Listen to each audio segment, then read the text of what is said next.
Hi, everyone. Thanks so much for being here with us today. My name is Kizer. I'm a freelance columnist and foreign policy writer, and I will be moderating the conversation today. First, I just want to thank everyone for coming on behalf of the event co-sponsors.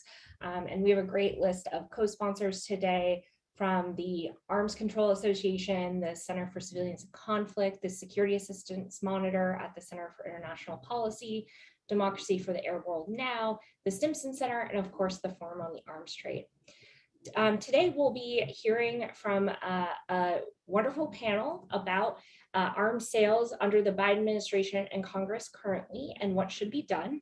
We'll have a Q&A, so drop any of your questions in the Q&A box function on Zoom. The chat is open, but we won't be using it for questions, so just be sure to drop any questions in the Q&A section.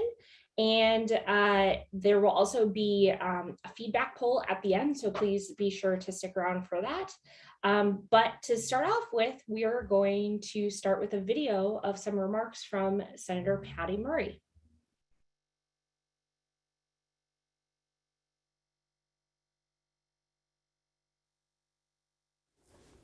Hi, everyone. This is Senator Patty Murray, and I want to thank you all for inviting me to speak at this year's annual conference.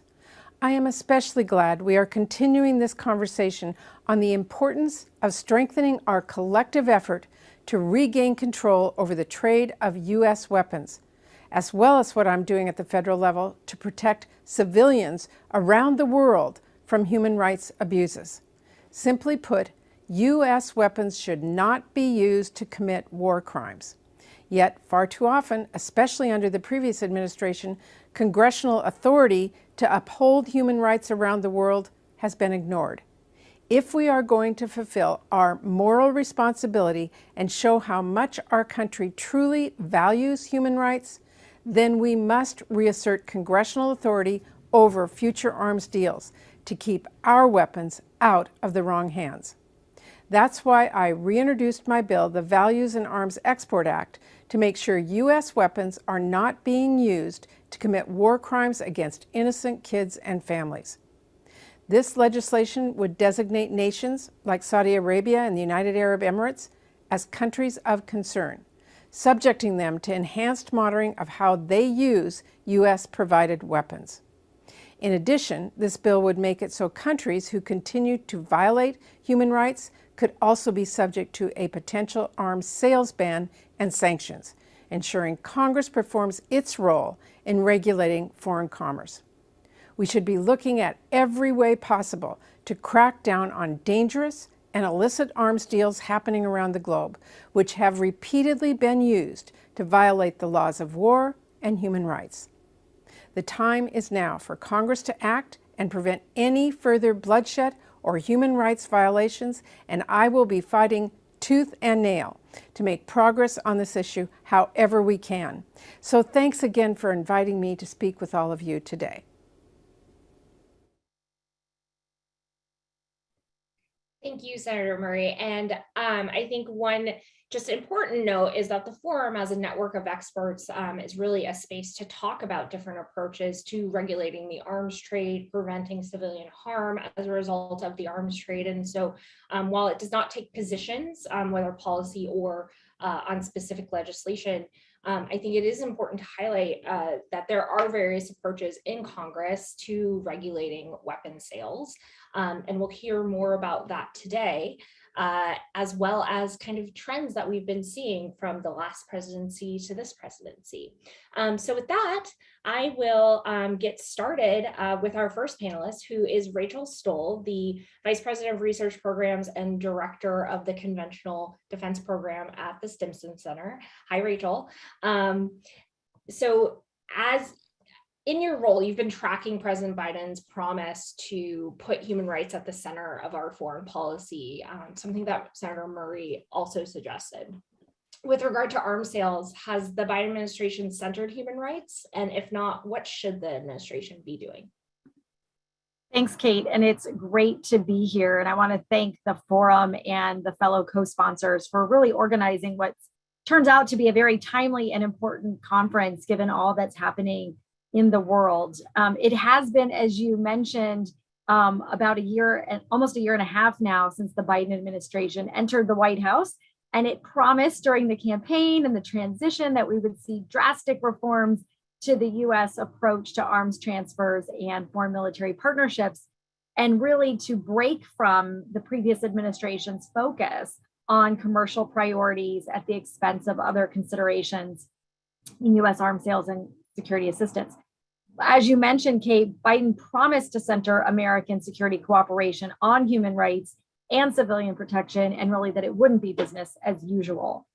There have been some important changes, including sets of decisions that have prevented some arms transfers to potential human rights and international humanitarian law abusers. But I think it's safe to say that the dramatic break that we were promised and that we had hoped to see has yet to materialize. I would also say that the White House and officials from various agencies continue to say all the right things. The rhetoric is fantastic, but time is really running out, I think, to follow up these words with deeds that at last can contribute to reducing the frequency with which US arms sustain predatory governments and contribute to human rights abuses. I think what I'd like to see, and a central pillar to these efforts, is the long promised new conventional arms transfer policy, or what we call the CAT policy. It's meant to be a holistic, tone-setting reflection of the principles and priorities of an administration that guides decision-making and strategy regarding US arms transfers. It's looked at across the US government and really represents sort of the way in which arms transfers are handled by the US government. In 2018, the Trump administration adopted a new CAT policy that explicitly elevated perceived economic benefits of arms transfers, really at the expense of human rights and foreign policy interests. And I think what we saw during the previous administration was that policy really underpinned arms transfer decisions that frequently ignored risks to civilian protection, political stability, governance, and strategic US interests. We could talk for an entire session about places where we saw this policy enacted much to the detriment of civilians, but also over the objections of Congress and the American public. And I think when you think about places like Yemen, we've seen how arms transfers have contributed to one of the world's worst humanitarian crises.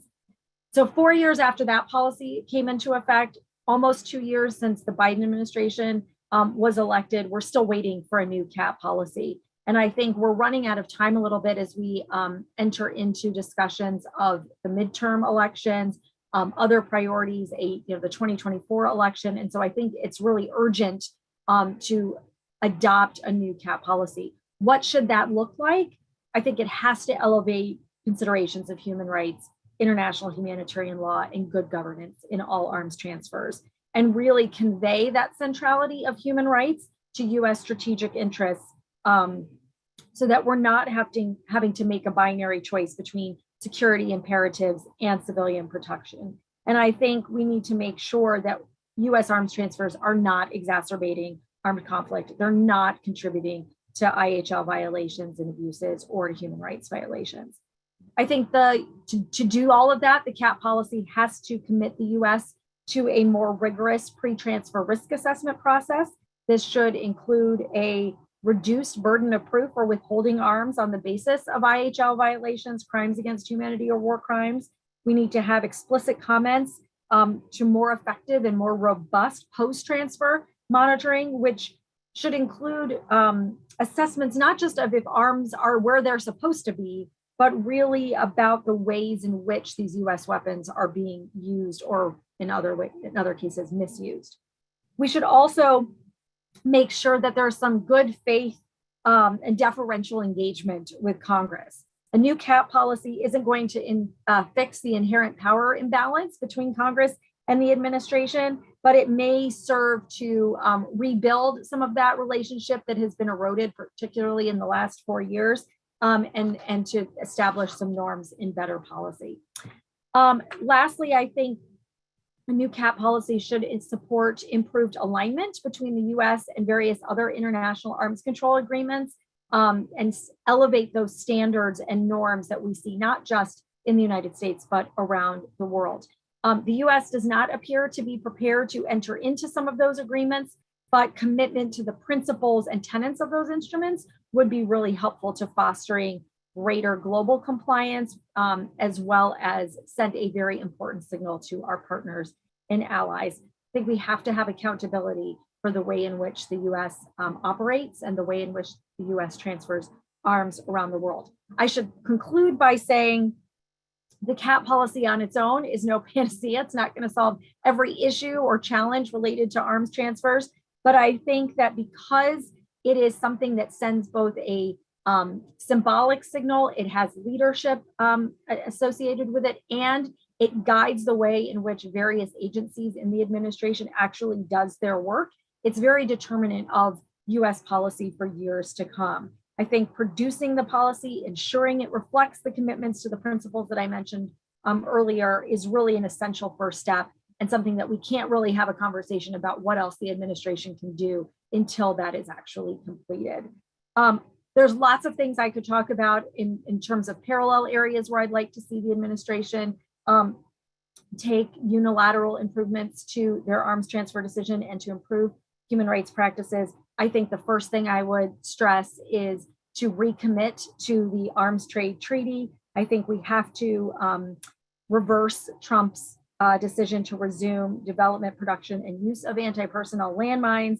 But in the meantime, I'd like to see this CAP policy happen sooner than later. I'll stop there, and of course we can talk more during the discussion. Thank you so much, Rachel. You talked about rebalancing the power imbalance between Congress and the administration. That's such a great segue to our next speaker, Annie Shiel. Annie, as the senior advisor for the Center for Civilians in Conflicts U.S. program. Like Senator Murray, you focused on the need to prevent U.S. arms sales from being used in human rights violations, war crimes, and in violation of the laws of armed conflict. Senator Murray's legislation would support that effort, but we also know that there are numerous human rights provisions already in U.S. law that, if robustly enforced, would, in theory, prevent that. If Congress is serious about holding the administration, like previous administrations, to its promise of centering human rights in its foreign policy, what should Congress be prioritizing? Thank you so much, Kate, and thank you to the forum for having me. So I would say that there are three main categories of things that Congress can do to address some of the issues that Senator Murray laid out, some of the issues that Rachel mentioned. And, you know, as Rachel noted, time is really running out to trust the administration to make the bold policy changes that it says it wants to make. And of course, even if they do, those things could easily be reversed by a subsequent administration without underpinning legislation. So I do want to emphasize that the role of Congress is really essential here in structurally overhauling how the US approaches arms transfers and their impacts on conflict, on human rights, on civilian harm. So the first of those three things that Congress can do is to better use and enforce existing laws, as you alluded to, Kate, laws that are often underutilized by Congress and often ignored by the executive branch. So for example, under Section 502B of the Foreign Assistance Act, no security assistance, including arms sales, may be provided to any country that engages in a consistent pattern of human rights violations. Section 502B also provides Congress a mechanism to trigger State Department reporting and or to enact a joint resolution of disapproval to block arms sales. So it's another piece of legislation that also does that. That has been very underutilized by Congress as an oversight mechanism. The Leahy Law is another clear example of existing law that requires stronger enforcement. So under the Leahy Law, no US assistance can be provided to security force units that have committed gross violations of human rights. However, the executive branch has chosen to interpret security assistance in such a way that excludes most arms transfers, which was not the original intent of that law. So a big gap in enforcement still exists there as well. So that's the first category of existing law. The second category is enacting legislation that adds new requirements to the executive branch in terms of how it makes arms transfer decisions. So that includes things like many of the things that Rachel mentioned actually that could also be legislated. So explicitly requiring the executive branch to consider human rights and civilian harm issues when it's making arms transfer decisions, including by prohibiting sales to governments with specific records of violating human rights and international humanitarian law, requiring robust risk assessments, and including human rights and civilian harm stipulations in terms of sale, using legislation to clarify the application of the Leahy Law to arms transfers, and requiring that end-use monitoring actually monitor the use of US weapons in human rights violations and civilian harm, which, as Rachel noted, despite its name, end-use monitoring does not currently do. And we already have a few great examples of legislation that would fall into this category of adding new requirements to the executive branch. So Senator Murray noted her legislation, the Values in Arms Export Act, which Congresswoman Jacobs also introduced in the House, which would create a system for designating countries of concern based on human rights and law of war violations and restrict sales based on that system. We also have the Safeguard Act, led by Senator Menendez and Congressman Meeks, notably chairs of their respective foreign affairs committees, along with other original co-sponsors. That bill would add, among other things, explicitly add Leahy Law or arms transfers to the Leahy Law. It would add human rights and IHL to end-use monitoring and increase congressional oversight over certain more riskier sales. And finally, we also have the Stop Arming Human Rights Abusers Act, led by Congresswoman Omar, which would prohibit arms sales and other assistance to countries that have committed specific acts of genocide, of crimes against humanity, and war crimes, and would also create a commission to suggest countries to sanction and to monitor human rights. So these all take slightly different approaches, but they're all seeking to address the same fundamental challenge that, on the one hand, US weapons have continued to fuel conflict, human rights abuses, and civilian harm all around the world, and that Congress can't seem to trust the current system to make the right choices to stop that from happening. So those are the first two buckets. The third is to enact legislation that takes back congressional power over arms sales. So our current arms sales system is broken. Our oversight system is broken. For Congress to block an arms sale under the Arms Export Control Act, it essentially needs a 2/3 majority in both chambers to overcome a likely presidential veto. That is a very high threshold. And the result that we've seen is that even with overwhelming bipartisan opposition to a sale, as we saw, for example, in 2019 with congressional response to sales to Saudi Arabia and the UAE, Congress has never successfully blocked a sale using that procedure. So in terms of solutions, the National Security Powers Act, introduced by Senators Murphy, Lee, and Sanders, and the National Security Reforms and Accountability Act, which is its companion in the House, led by Congressman McGovern, would take back congressional power, or flip the script, as we say, by requiring Congress to affirmatively authorize arms sales for a subset of riskier items. So those are kind of the three things, right? Using existing law, making new laws to clarify human rights and civilian protection obligations, and taking back congressional power, which was actually originally delegated by Congress in the first place. So I will leave it there for now, but thank you so much again, and looking forward to the discussion and any questions. So back to you, Kate. Thank you so much, Annie. It's refreshing to hear that there are so many options that and routes that Congress can take. And I think what's different now than under the previous Democratic president, at least the last one, President Obama, is that there's actual momentum around true meaningful reform. In addition to these additions, I mean, flipping the script and putting Congress in the driver's seat of deciding whether or not countries should be armed and requiring them to vote on that feels really important, given what we've seen just from votes in Yemen and its ability to impact conflict dynamics, but also actually start larger conversations about the harm that long-standing US policies are doing. And with that, I would like to turn it over to our final panelist, Lauren Woods, who is the director of the Security Assistance Monitor at the Center for International Policy. Hi, Lauren, thanks for being here. You track the US government's provision of arms transfers and other security assistance. If folks have not checked out Security Assistance Monitor, you You definitely should. It's one of the most useful tools if you're an arms sales and security assistance nerd like me. But you've noted in your past work that a lot of arms sales don't actually get publicly reported. Why is that? And does it have to do with human rights concerns? Yes, it does. Thank you so much for that introduction, and thank you to the Forum on the Arms Trade for bringing all of us together to talk about these issues. So there is a big connection between transparency and human rights. I'll back way up and get really broad and say democracies, as folks here know, have always depended on the public, media, civil society to bring issues to light, draw attention to them, and hold governments accountable. Generally, when we see changes and reforms in human rights, it's not because someone on the inside of a process decides to be nice and change it. It's because pressure comes from the outside, and it has to. It's in opposition to the norm. So in this case, we're talking about the norm of sharing unchecked weapons with countries who engage in human rights abuses. So I think that the best way I can illustrate, the need for transparency when it comes to arms sales is through an example of something that happened almost exactly a year ago today. If you can take yourselves back to, early May 2021, we saw some of the worst fighting between Israelis and Palestinians in several years.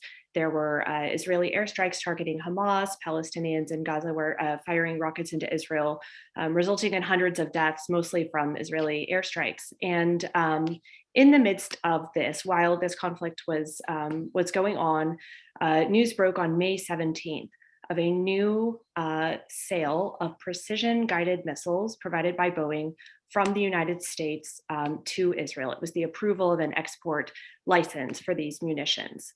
And when this news broke, some folks may remember, a lot of members of Congress were interviewed, and famously House Foreign Affairs Committee Chairman Gregory Meek said he was surprised by the announcement. And this was echoed by other members of Congress. And in fact, the Washington Post quoted one House Foreign Affairs Committee staffer as saying, quote, "We're so lucky to catch this weapons sale. There's zero transparency on the House Foreign Affairs Committee, and sensitive deals are regularly approved without scrutiny." That was a pretty big statement to make, and it was very reflective of a lot of what was happening. So backing up a little bit, we look at arms sales in terms of a few buckets. One of them is foreign military sales, government to government sales. Those are reported publicly above a certain threshold amount on the Defense Security Cooperation Agency website. So you can go to the website, you can see when it's reported.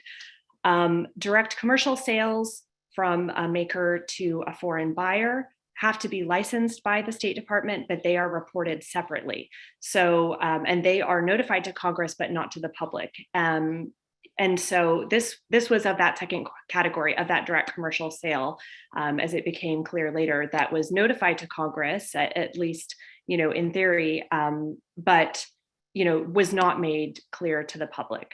So according to the reports that were coming out around this time, Congress had been notified on May 5th before the conflict started, but multiple members were unaware, and it was not made public before the time that the media got hold of it, nor was it widely distributed through congressional offices.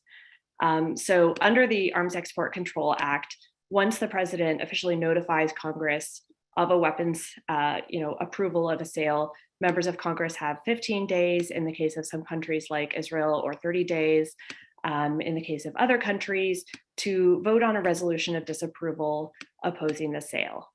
Congress can still act after this to stop a sale up to the point of a delivery, but that initial move is, has a time frame.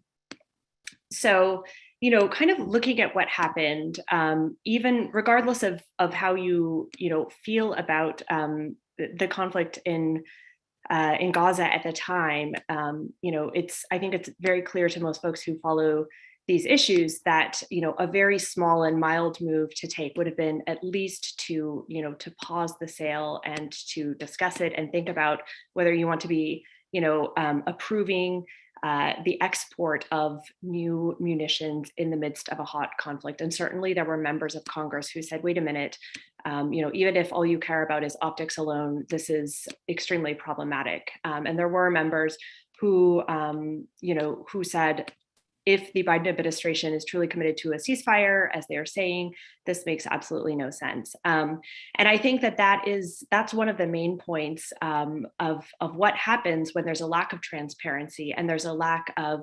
knowledge about what sales and potential sales are going forward, is that it makes the diplomatic goals and the arms sales come often at odds with each other, which doesn't make sense when you're trying to have a cohesive foreign policy where all of the actions are supposed to line up behind the diplomatic goals of furthering peace and security. So that's one example, but of course there are many things we don't see when it comes to arms sales. There are threshold amounts depending on the item or the service provided. It's often 14 million. So that means that if it's under that amount, if there's a sale for say 3 to 5 million, you're often not going to see that. Direct commercial sales that we just talked about are, aggregated in reports. And so you may see a couple years later that in 2020, this amount of sales went forward to this particular country, but we don't see the weapons type. There's a lot of data that's missing, and direct commercial sales are huge volumes of sales that we just simply don't know enough about unless they happen to become public, through the media or through Congress or others who want to talk about them.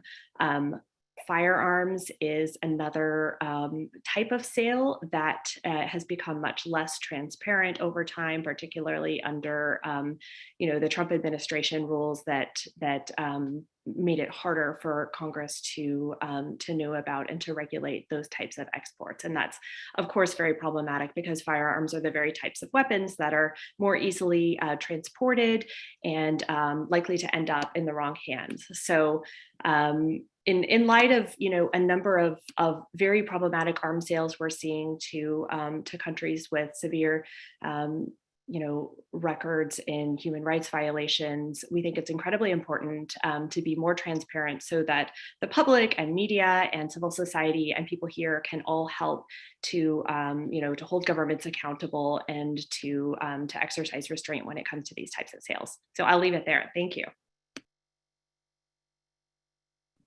Thank you, Lauren.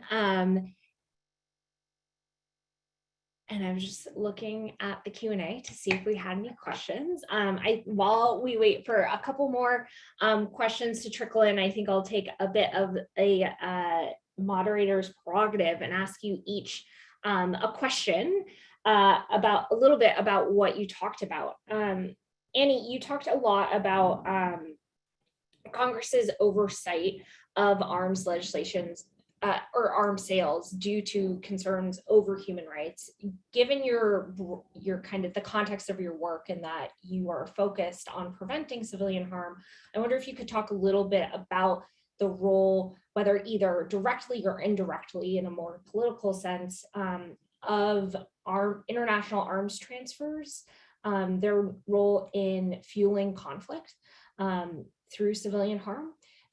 Use whatever examples you would like. Rachel, you mentioned that that the Trump administration, from withdrawing from agreements or pushing forward arms transfers that clearly were at risk of potential violations of international law, that the US is actually not upholding its commitments internationally. And one thing that you didn't touch on that I've been very concerned about is the Trump's violation of the Missile Technology Control Treaty in its decision, and I always get that acronym messed up, so I probably reverse the words there, but in its effort to export armed drones to the UAE, it did change that policy in violation of its international commitments, even though the US, of course, is not actually actually officially part of that treaty. And I wonder how, if you could talk a little bit about, the increase in the transfer of sensitive technologies, whether that's drones or surveillance, and the impact of that on human rights and what oversight should be included there. And then Lauren, my final question for you is, I think one thing that comes to mind when you were talking is you're giving these examples of where the US has exported weapons or is exporting weapons into live conflicts. I think there's a real question here about this paradox that our selling weapons could actually uphold human rights. And I think there's a real question of what degree human rights appear to get considered in a lot of these arms transfers. And so I was wondering if you could just speak to what maybe the broader data speaks to of trends you're seeing with regard of sending weapons to human rights abusers, even if those violations are well documented. And Annie, we'll start with you. Thank you, Kate. So yes, I will start with kind of the global impact that we're seeing in terms of conflict and human rights and civilian harm. And that impact is enormous. The US is by far the largest exporter of weapons around the world. And we need to update this analysis, but I'm quite sure it is still correct. But a couple years ago, we did research looking at the proportion of arms sales that were going to countries that are a party to a conflict. And essentially, of all of the countries that were identified as a party to a conflict, the US delivered major military items to the vast majority of them. So the US is, involved through arms sales in most conflicts in the world. I think it's fair to say that that is the most common way through which the US involves itself in some way in armed conflict. So it's a huge issue for anyone who cares about how the US is involved in war and preventing conflict around the world. I think there are a few other kind of categories of harm too to think about when it comes to human rights and civilian harm. So the first is the most obvious, right? Which is when we think about a weapon that is directly linked to a harmful action by the recipient. For example, we know that this missile is likely to be used by a US partner to kill civilians or to violate human rights. But then I think the other piece that's really important to think about as well, and is often, I think, very underappreciated in US policy, is the impact on impunity, right? So those situations where a US arms transfer might not be used directly for civilian harm or, directly using this weapon in this human rights abuse, but the US decision to transfer that weapon sends a signal of acquiescence for that government's harmful behavior, right? Is essentially a stamp of approval. And I think that's really, really important to consider as well. In terms of how US weapons are the face of US diplomacy in so many countries. Thank you, Annie. Rachel? Yeah, so there was a lot of those questions, Kate. So hopefully I can remember all the things that you said. I think on the MTCR, the Missile Technology Control Regime, it's an interesting question because it isn't actually a treaty in the sort of it's an international treaty that everyone's party to. It's a select group of governments that are party to an agreement. And what I think is novel about what the US did during the Trump administration was sort of this exceptionalism that we're going to interpret this to allow us to do things that you wouldn't allow us to change within the treaty or within the regime itself. And so we're just going to do it our own way and trust us. We know what are the most responsible and appropriate actions to take. And so I think, again, with not seeing a reversal of Trump administration policies, both in terms of the MTCR, in terms of the CAP policy, we're still demonstrating adherence to those policies. Even if the rhetoric doesn't match, what are the guiding principles? What are the interpretations of the way that this administration acts are within the context of those previous decisions. And you can see arms sales, even just in the context of Ukraine, there is a massive push of arms sales around the world, not just to Ukraine, but under the cover of Ukraine, we're able to sell weapons to other countries that aren't getting as much notice. No one's talking about Yemen anymore. No one's talking about new sales to Nigeria because we're all very much consumed with arms sales to Ukraine, for better or worse. defend against aggression, right? I'm not getting into whether those are good arms sales or bad arms sales, but really it's allowing sort of business as usual to occur. The other thing that I would say with regards to your question, following from that about the export of sensitive technologies and whether it's unmanned systems or manned systems or small arms and light weapons, it really is how these weapons are being used and in what context they're being used. So, we're only concerned when something is used outside of the purpose for which it was said, outside of the actors that were intended to use them are using, right? If they're diverted, if they are used to commit human rights abuses or contribute to civilian harm, it doesn't really matter if that weapon is, an extremely sophisticated piece of technology. It's a very simple, small arm.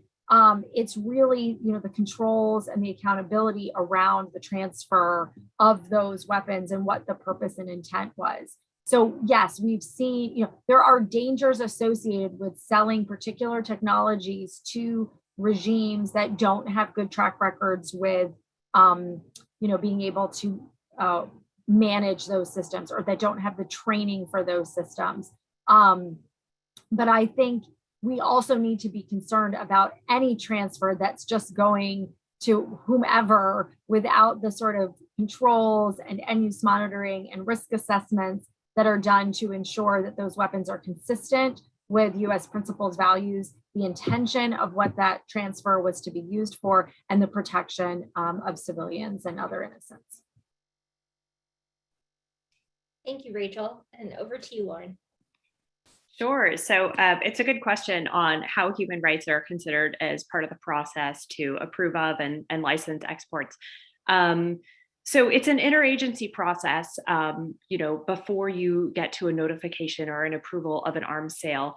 And that can take anywhere from several months to often years in train. And I think of it like, kind of like a little pipe moving under the ground, and we don't see what's happening. And then it pops up and we get a notification, and then it goes back down.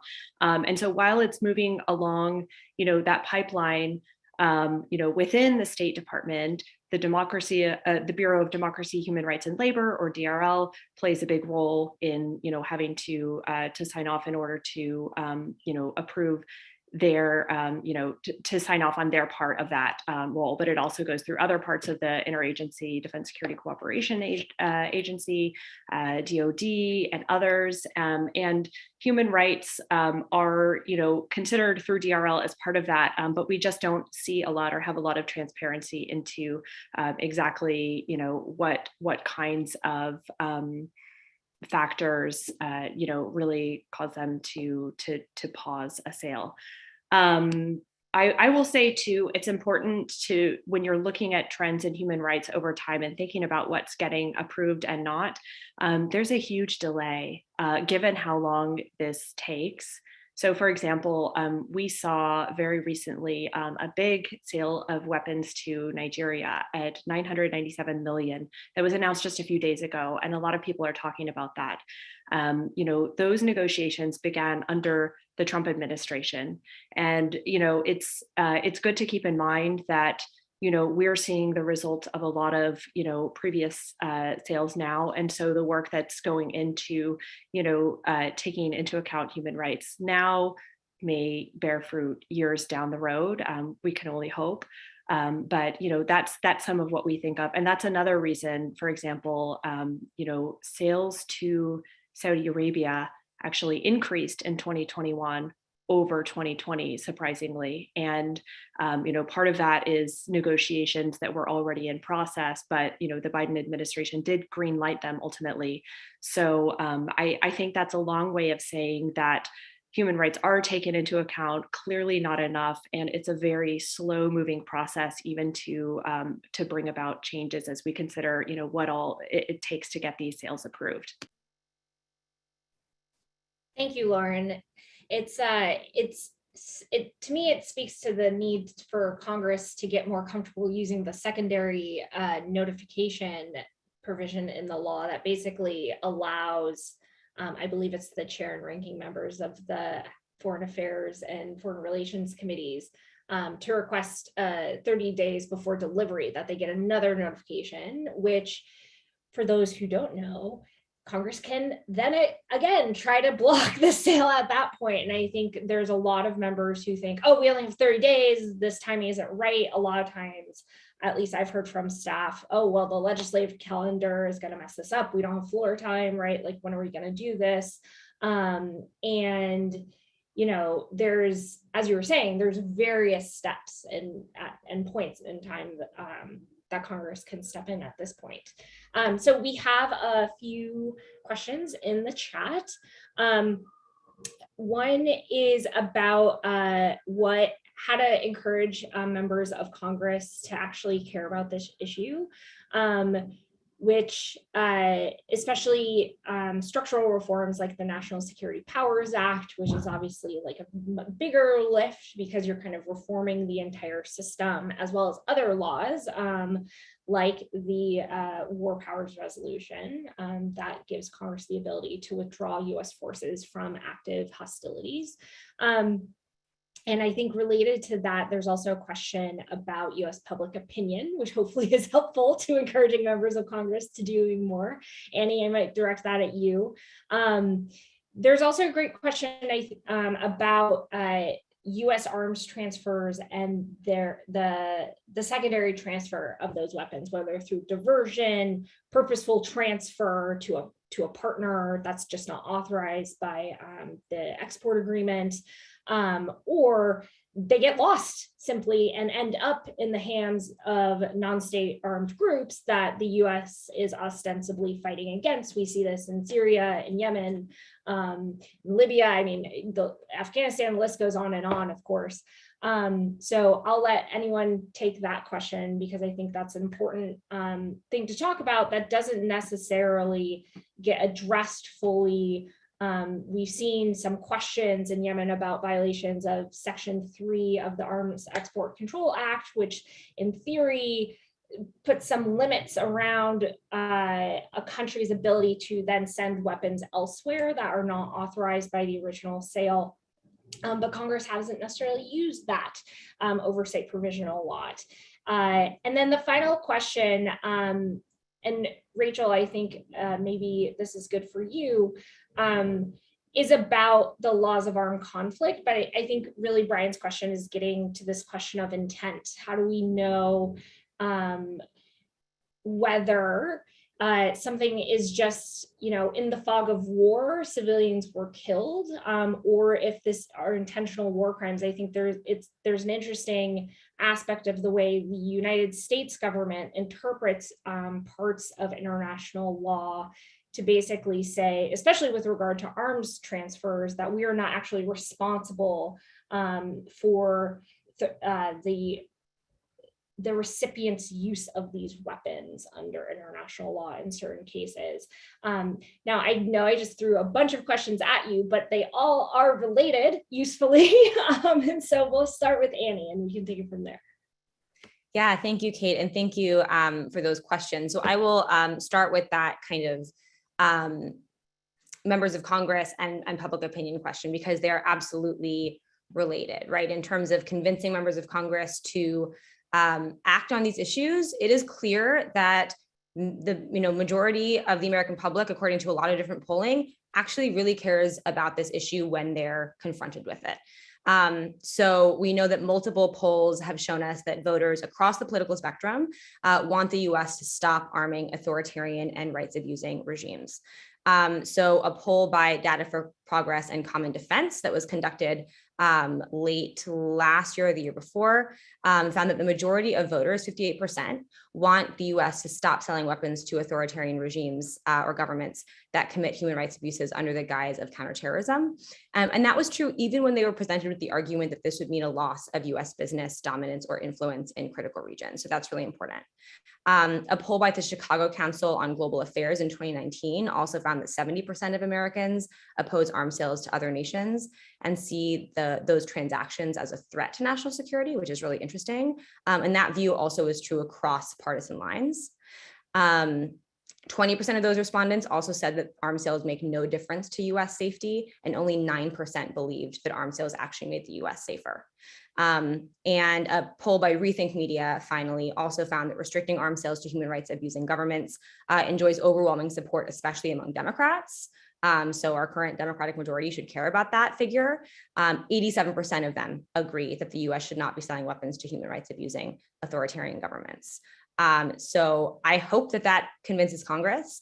There was also a question in the chat about what people can do that I think is related also. I guarantee you that every single member of Congress that has arms industry in their district or in their state is hearing from that industry a lot.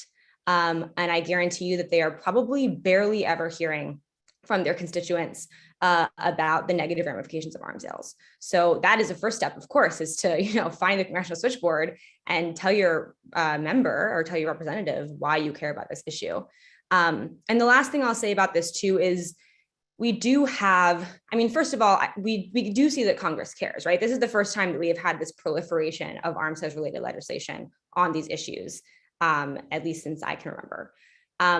I also think it's important to connect this, as Kate mentioned, to endless war issues, right? This is a militarized tool that the US uses. It is the face of US foreign policy in a lot of places where other forms of diplomacy should be, in my opinion, the face of US foreign policy.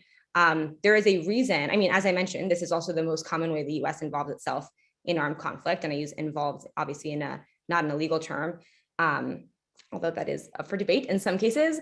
But there's a reason that the National Security Powers Act includes war powers, right? It is recognizing that arms sales are one of many tools that affect how the US is involved in or proliferates war.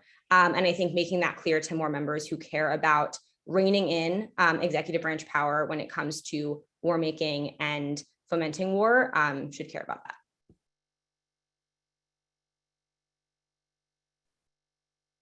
Thank you, Annie. Rachel, I wonder if you want to answer Brian Cox's question about the CAT policies in its current form and what you think could be improved. Sure. So I think there were some positive additions in the 2018 policy, and I think references to civilian harm were really great. I think recognition of preventing human rights abuses or IHL violations is important. The problem is if you take the policy as a whole. And when you look at the criteria that were used to make arms transfer decisions under that policy, there was no historical context. There was no looking back of past behavior as an indicator of potential future behavior. So it was, you can look at knowledge today about what may happen in the future, but you couldn't use information from the past to formulate your perceptions of what that present information had to do about. And so I think the challenge is going back and saying we need to look at each arms transfers, as they always are done, on it not only a case-by-case basis, but with all the relevant context, so that you're not saying our primary goal is this economic incentive, but rather what has happened with arms sales to that country in the past, but also what has happened in terms of that country's behavior, not irrespective of arms transfers from the United States, but what has that country, how have they acted in the past? Is there a potential risk? And doing a risk assessment that is comprehensive and robust, that takes all of that information into account. So it's really matching the rhetoric with the actual practice. As we saw in the past administration, even with this administration, words are are a dime a dozen. It's very easy to sort of say the right thing, but when the rubber hits the road and you have to make those decisions, are you actually using the words that are coming out of your mouth to make those decisions, or are you using an entirely different set of criteria? And so what I'd like to see is some of that rhetoric really codified in a comprehensive way that allows us to make arms transfer decisions that are not only good in the short term for the United States, but that have positive, we never know what's going to happen in the future, but are more likely to have a positive outcome in the medium and long term as well.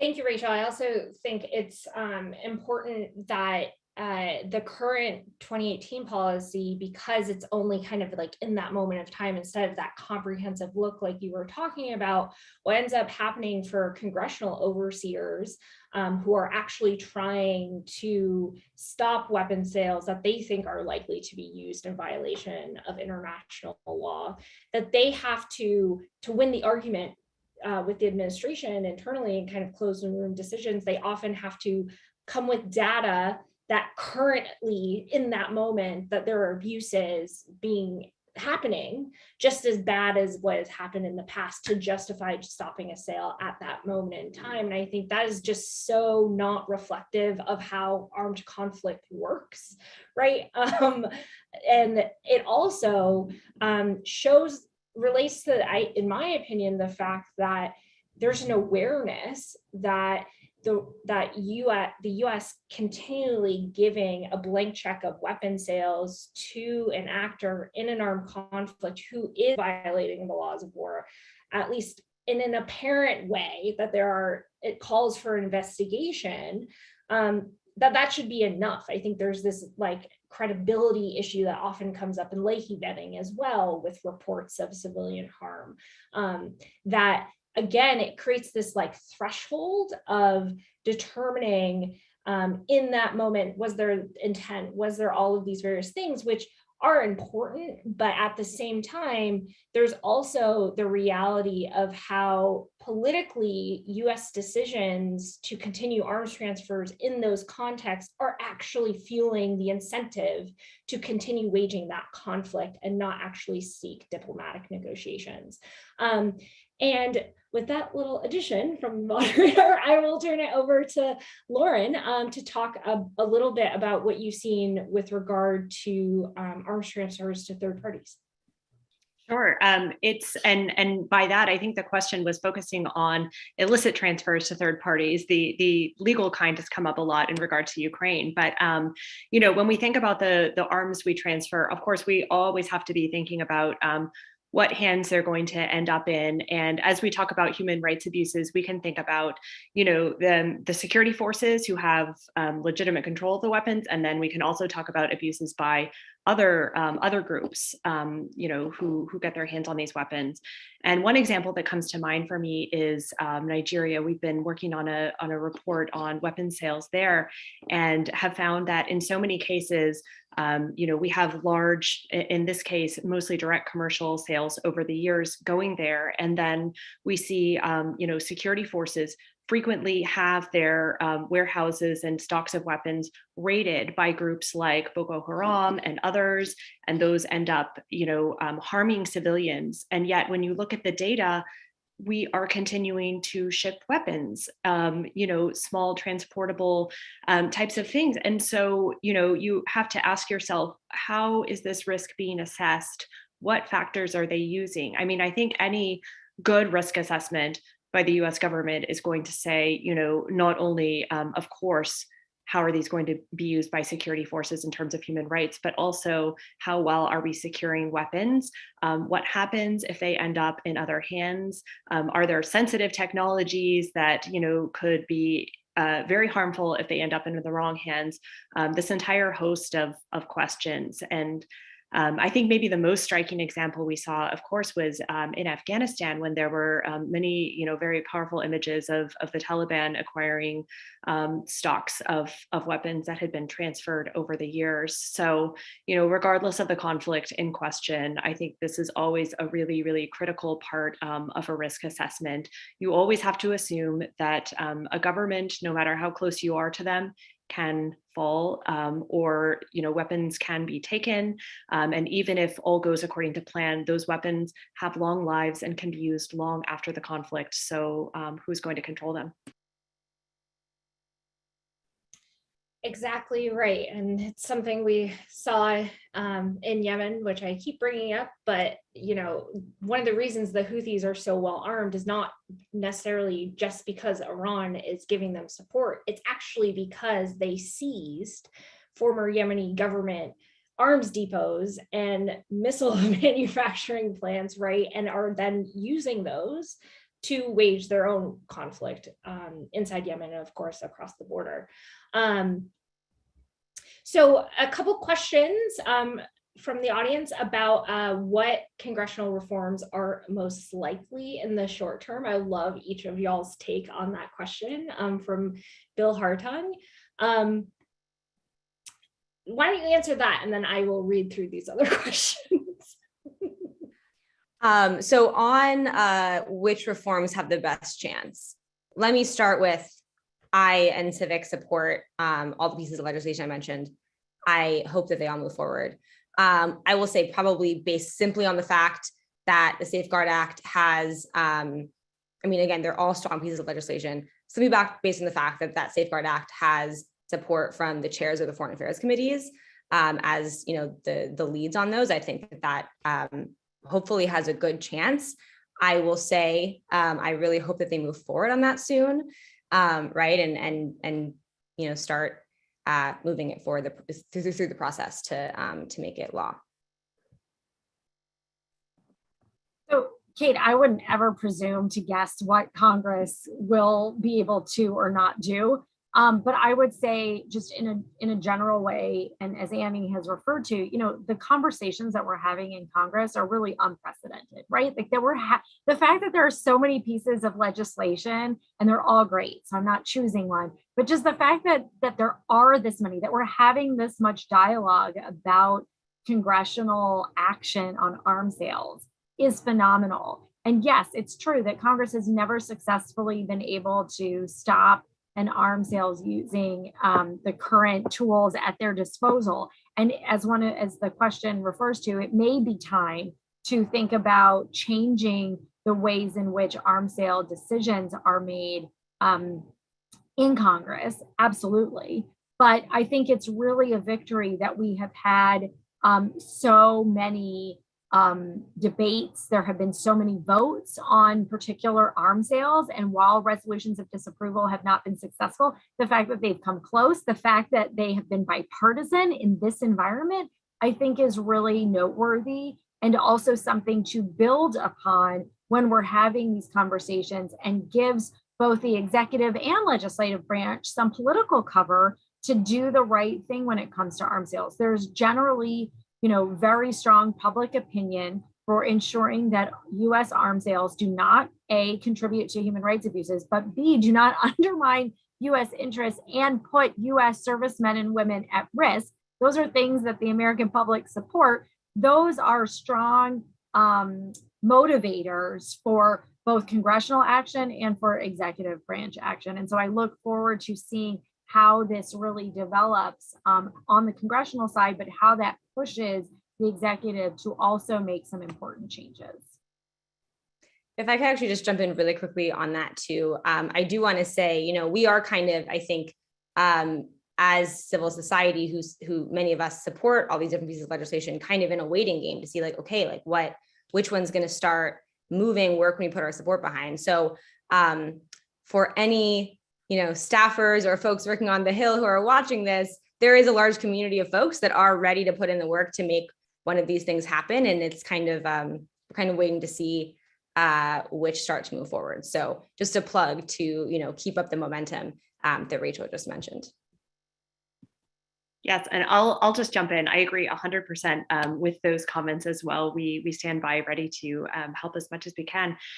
We have seen a lot of legislation proposed, and although much of it hasn't gone forward, you know, we've seen everything from, you know, wholesale flip the script type of legislation to country-specific legislation on Egypt, on sales to the Gulf, on various issues. So there is a lot of movement. A lot of it is bipartisan, which is very encouraging. And you know, I was also encouraged by the NDAA, or National Defense Authorization Act, process last year, where we saw a lot of good amendments introduced, and many of them did not go through.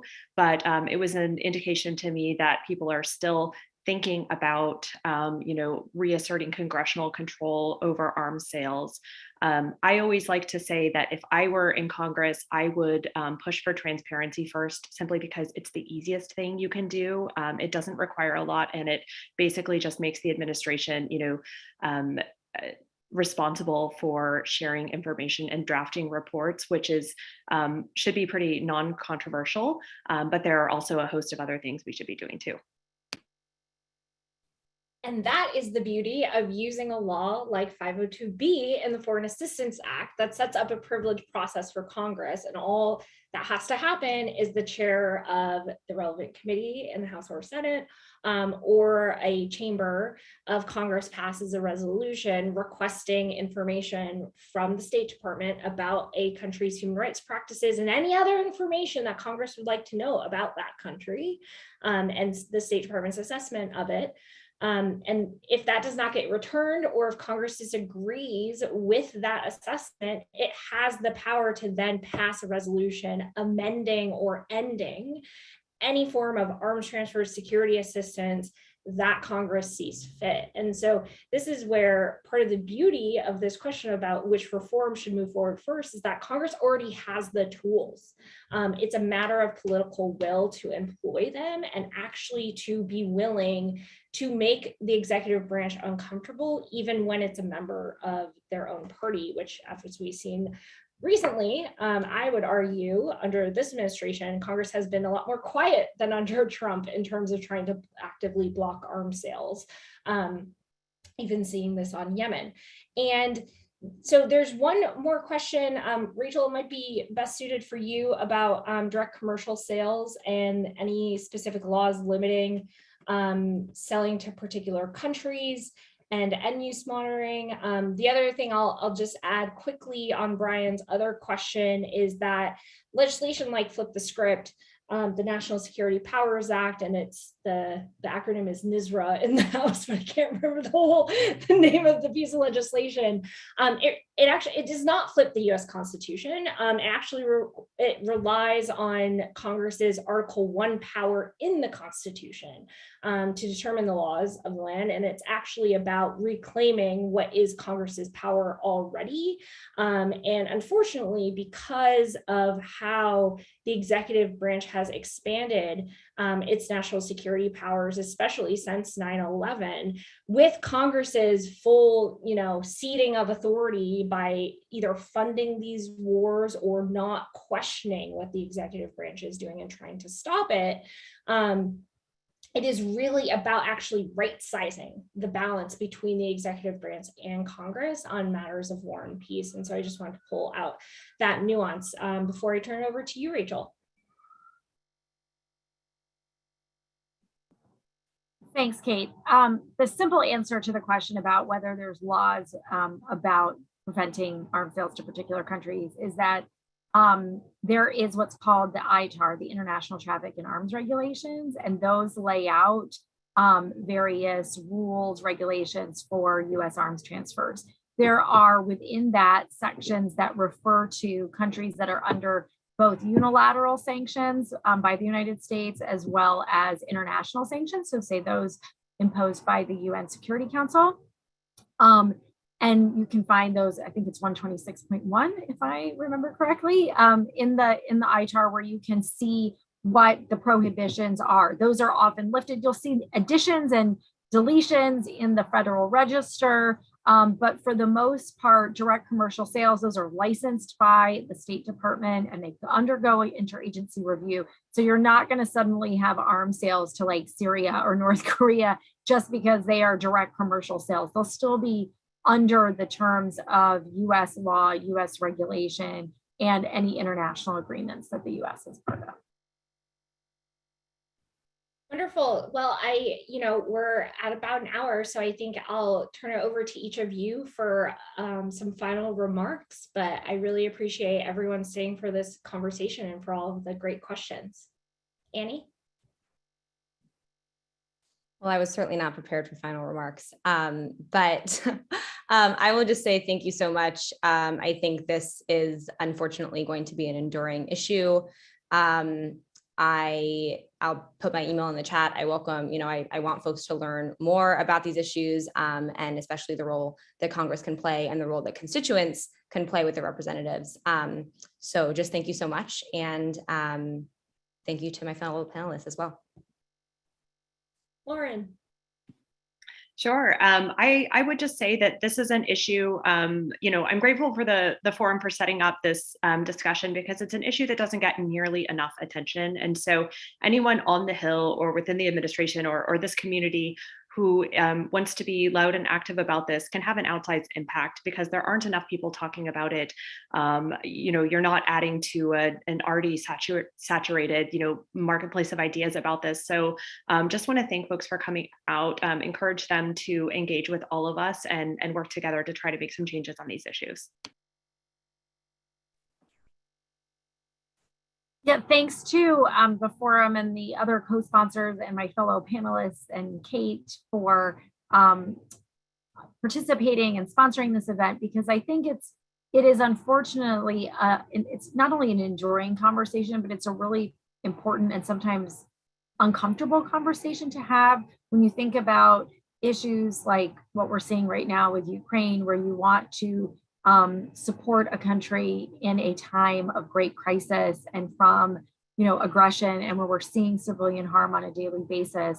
We certainly want to make sure that a government like Ukraine has the ability to protect itself and defend its people, but you also want to make sure that that's being done in a responsible and accountable and long-term sustainable way that doesn't put additional people at risk in the future, or instability at risk in the future. And so I think it's a really complicated conversation, but it's a really important one that we need to remind ourselves about and to have on a regular basis.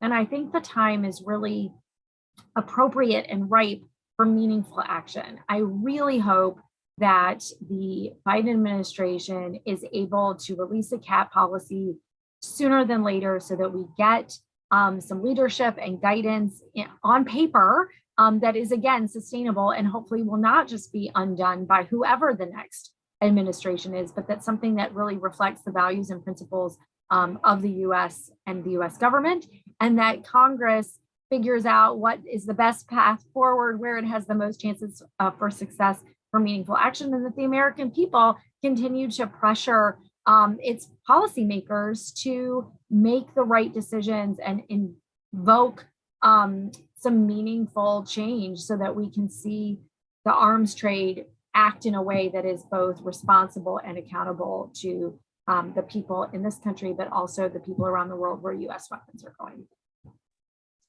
Yes, Rachel, thank you all. And I think the real question in front of policymakers is, does the US want to continue to be the largest exporter of violence in the world, as Dr. Martin Luther King said before he was assassinated? And I think that remains true in so many of these questions. They are complex questions, but there's also the question of, why does it have to be the US when our track record on these things maybe isn't so great? And maybe we should be reviewing that before just continuing with business as usual. So thank you all again for being here, and thank you to the forum, and thank you for the great questions. We'll look forward to continuing the conversation.